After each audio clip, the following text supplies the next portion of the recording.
Have you ever noticed that some people seem to be stuck in yesterday?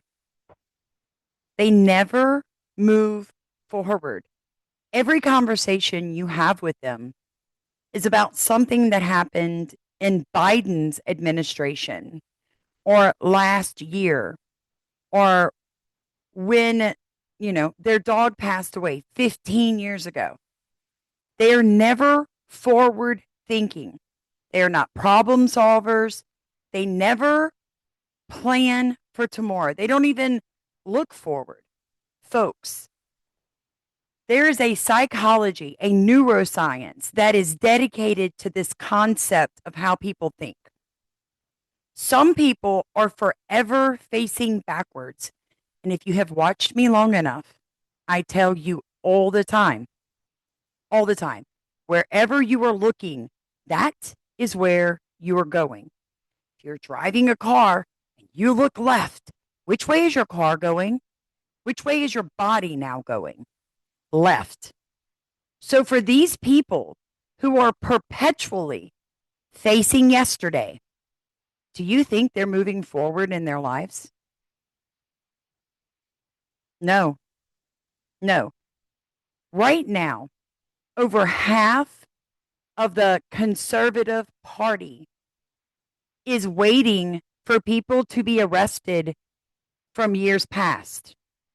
So rather than joining in with you and I, facing forward, trying to solve the problems that are in front of us today as a nation, to prepare our children and grandchildren for what is coming, they are facing backwards, being told by middle aged women and grifters that Donald Trump is going to arrest the deep state. Really? Okay, then somebody needs to explain to Samantha why they let the statute of limitations run out on Fauci. I mean, if we're going to arrest people, right? So, welcome back, friends and family, and fellow watchers on the wall.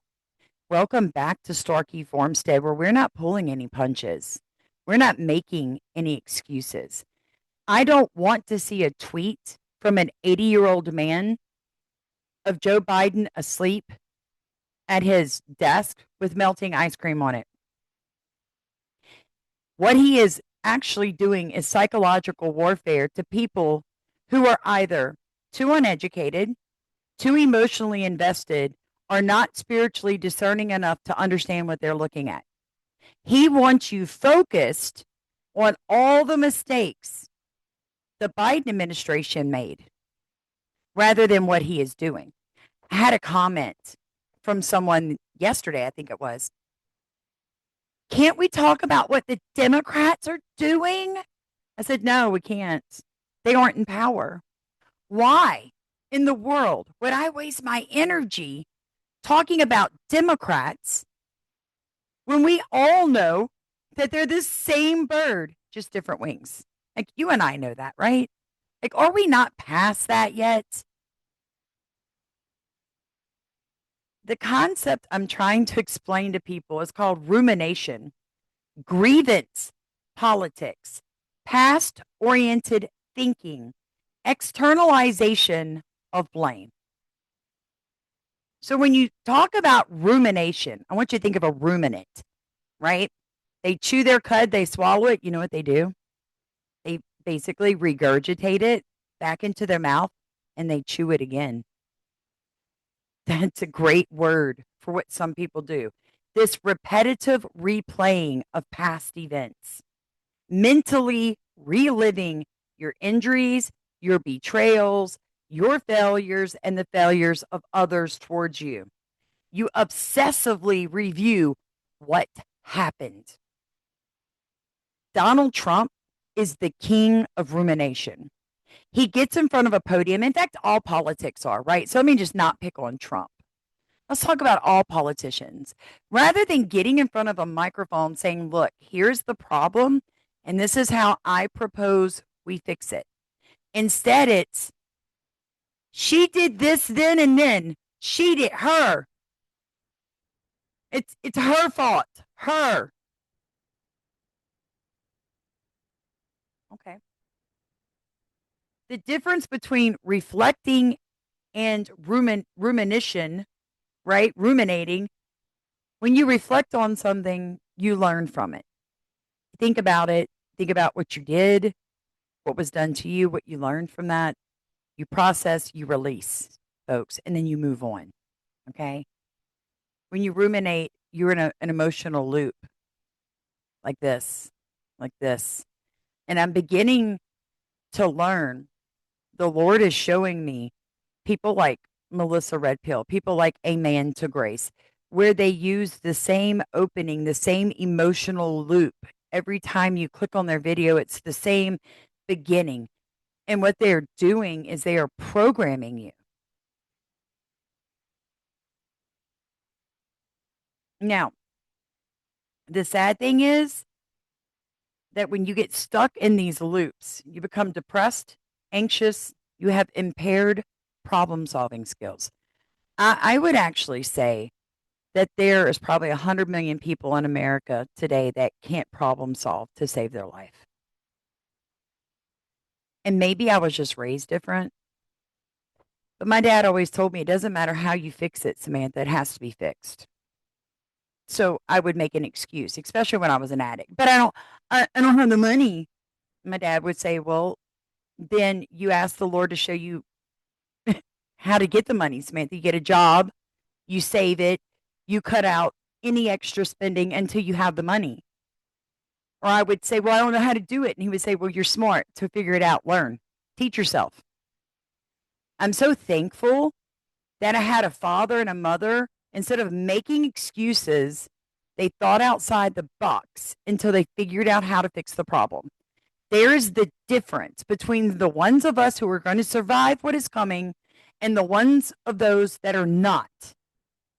Because right now, you have pastors that were invited to a hidden secret government alien disclosure to prepare the church.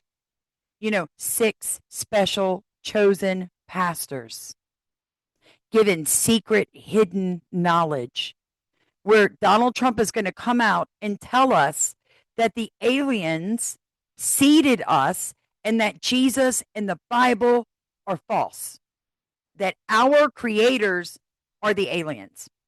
Now, if you're like me and you understand the Luciferian political elite and the 13 bloodline families, this makes so much sense, right?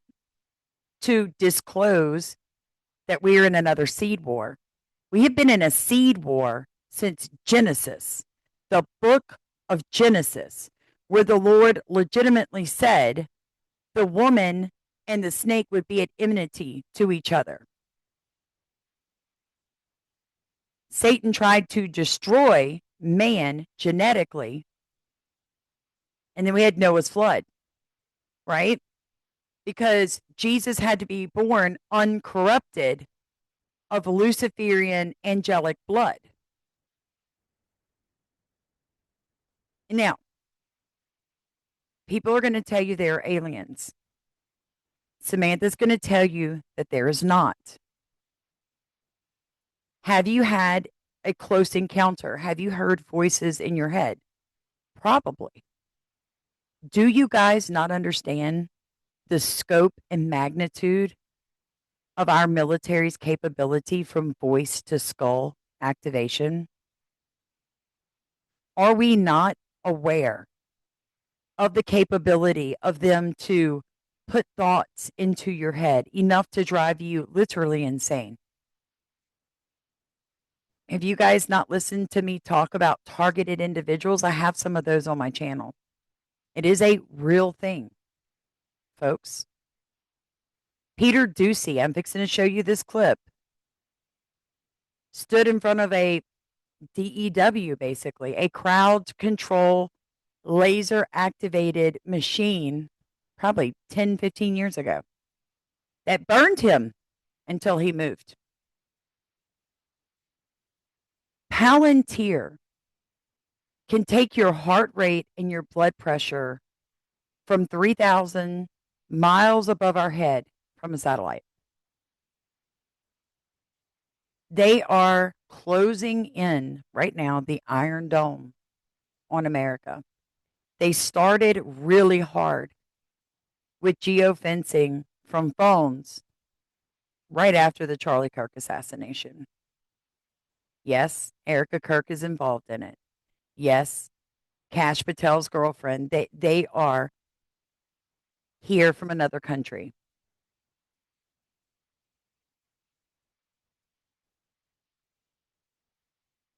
It is shocking to me that people are buying into this alien disclosure nonsense. It's fallen angel technology. There are no aliens.